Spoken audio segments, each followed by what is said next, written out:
France '98. The quadrennial tournament to showcase the world's best players was being hosted in France, a nation known for its football.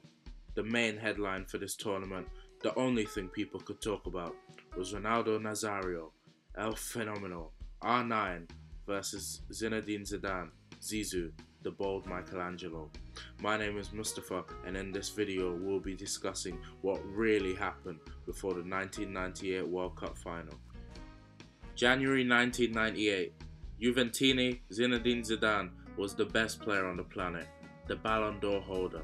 The year before, his future teammate who played in Milan with the Nerazzurri had won it too. Those two were the best.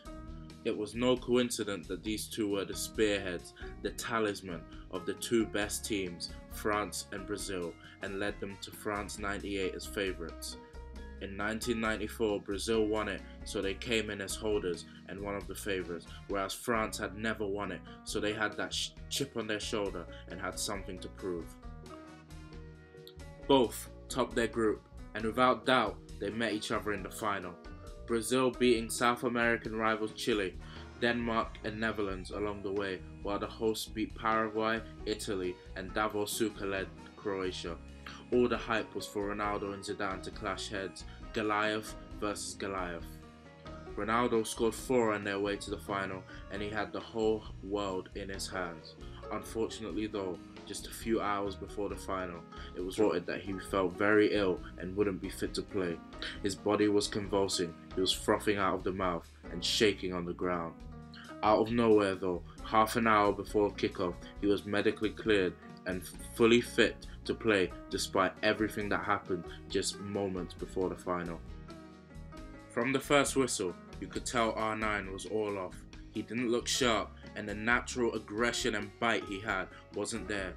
Zinedine Zidane, on the other hand, was at his absolute unadulterated best, proving why he was the Ballon d'Or recipient.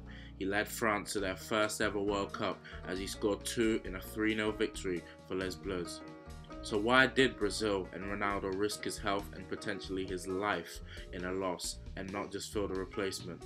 Now this is where it really gets interesting. Well, as many of you know, in 1998, Ronaldo and Zidane were the poster boys for Nike and Adidas, respectively, the two biggest sports brands and names on the planet. Both companies see 20% increases in net profit in World Cup years, and since the final featured both poster boys, from a business standpoint, it was really Nike versus Adidas. In the end, Zidane came up on top, but Nike had to make sure Ronaldo played. Nike had also a massive sponsorship deal with the Seleção, the Brazilian Football Federation. The player that was meant to play instead of R9, Edmundo, suggested in 2006 that Nike might have influenced Ronaldo's decision to play. He said, and I quote, "Nike's people were there 24 hours a day, as if they were a member of the technical staff. It's a huge power, that's all I can say." So why would he say that if he didn't have any inkling of any corruption being involved? It's alleged that Nike threatened to pull his sponsorship if he didn't play. Ronaldo, the man starring in all the famous Airport Samba adverts, pulled by Nike if he didn't play. Absolute insanity. There was even a whole inquiry about this matter set up to investigate the contact between the Brazil FA and Nike. One politician simply asked Ronaldo, who was responsible for marking Zidane, to see how well he recollected the final. Ronaldo's response: "Will it really help?" The commission was dismissed without any answers. All of this really does make you think.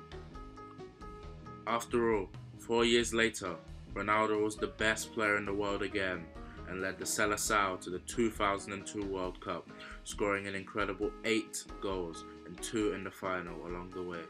This was known as Ronaldo's redemption. No convulsion, no frothing at the mouth to stop his incredible greatness. Thank you for watching this video. Please like, subscribe, share it on Twitter, Facebook, Instagram, MySpace, your WhatsApp group chat.